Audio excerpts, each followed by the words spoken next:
Oh, really? What happened? Somewhere here and here. Yeah. It was over. Oh, damn. I feel better.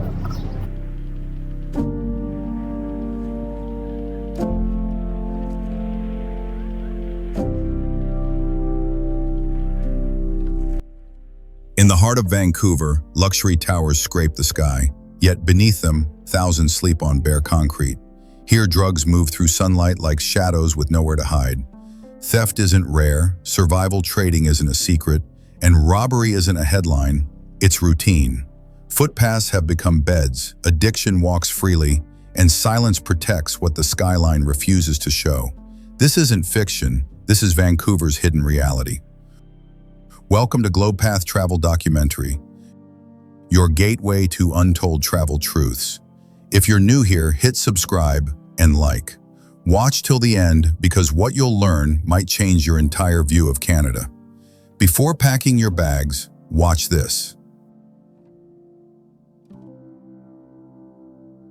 Vancouver, city of beauty, dreams built on debt. Vancouver, often portrayed as the jewel of Canada, is a city where mountains embrace the sea, and each sunset feels like a painting designed to soothe the soul. It's marketed as peaceful, progressive, and full of opportunity, drawing in thousands who believe they're stepping into a better life. But behind this image lies a brutal contrast. The cost of living has spiraled beyond comprehension. Rents are sky high, often exceeding the income of full-time workers. Inflation tightens its grip on every necessity, while wages remain stuck, unable to keep up. In this city of wealth, dreams don't disappear, they drown slowly in debt. What most people never see is how deep the crisis runs. Families lose their homes not in sudden disasters, but through gradual financial erosion. Cars become beds, motels become lifelines, and for many, footpaths become mattresses. On cold pavement wrapped in blankets against the noise at night, thousands lay their heads beneath the glow of billion-dollar towers. And it doesn't end there. Addiction walks openly through daylight streets, often ignored. Theft, robbery, and survival-based trade have become normalized, unofficial tools for enduring a system too slow to help and too polished to admit its flaws. Vancouver may look like paradise, but on its sidewalks, the truth is exposed in silence. This is not the side shown in brochures. It's the version hidden between beauty and burden. And for the people living it, peace isn't what greets them in the morning. It's what they keep chasing, one sleepless footpath at a time. Drugs on the street, tent cities beneath luxury towers. In Vancouver, beauty and despair share the same zip code. Within blocks of shimmering high-rises and rooftop cafes, tent cities rise like silent protests against the illusion of prosperity. Their walls are stitched from plastic tarps, discarded blankets, and broken furniture. Makeshift homes built on concrete foundations. These camps are not temporary. They've become permanent neighborhoods for hundreds who have nowhere else to go. And while wealth hovers above them in glass towers with panoramic views, the ground below tells a very different story. Needles litter public walkways in broad daylight, residue of a drug crisis that no longer hides in the shadows. Synthetic opioids like fentanyl move openly through alleys, parks, and city blocks, claiming lives and haunting corners meant for community. And all the while, the city continues to function in split screen. Espresso and brunch on one level, overdose kits and survival sleeping bags on another. Police patrols grow quieter in these zones, overwhelmed and understaffed. Outreach workers move from tent to tent, trying to hold the line with limited resources. And just meters away, luxury developments advertise ocean serenity, while entire families battle addiction, cold, and invisibility. Here, theft is not rebellion, it's necessity. Drug use is not confined, it's routine. And the sidewalks aren't public, they're personal. Vancouver's greatest contradiction plays out across these footpaths where two worlds breathe the same air, but never truly meet. No one knows what they're using, lost in legal loopholes. On Vancouver's streets, the drug crisis has mutated into something nearly untraceable. Many of the substances being used aren't identified by hospitals or medical labs. They're synthetic blends, cheaply produced, dangerously potent, and completely unregulated. People don't always know what they're taking, and frontline workers can't always treat what they don't recognize. The system struggles to respond, and when help is needed, it's often blocked by bureaucracy. Without ID, you can't access a shelter. Without a stable address, employment becomes impossible. Vulnerable individuals, already fighting addiction, homelessness, and mental health, fall through the cracks of systems designed for paperwork, not pain. The city's infrastructure wasn't built for this kind of emergency. It was designed for routine, for order, for predictability. And now, as the crisis grows louder, the system remains paralyzed, unable to bend and unwilling to catch those it was never built to hold.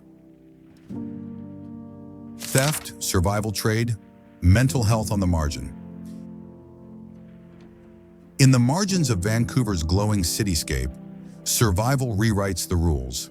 For those who live without shelter, access, or protection, life becomes a daily negotiation, not with dreams, but with necessity. Hunger doesn't just create discomfort, it distorts decisions. What begins as a search for food often leads to choices no one should have to make. Stealing isn't driven by greed, it's driven by emptiness.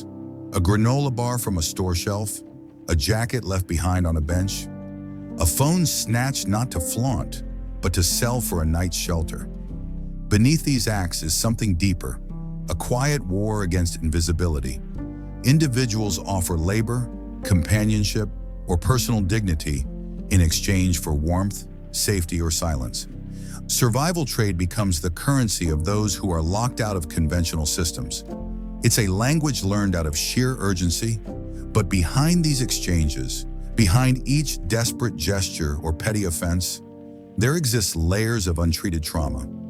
Many of these individuals carry deep scars, childhood abuse, systemic racism, medical neglect, and cycles of poverty. Mental illness walks with them, often unnamed and unacknowledged. Depression that numbs, anxiety that paralyzes, PTSD that pulses through daily interactions, all exacerbated by the stress of exposure and isolation. Without ID, without insurance, without an address, formal mental health care becomes nearly impossible to access. Clinics have wait lists. Emergency rooms offer sedation instead of solutions. Outreach programs are overwhelmed, underfunded, and stretched across crises that outpace their reach. These people are not problems. They're not threats or statistics.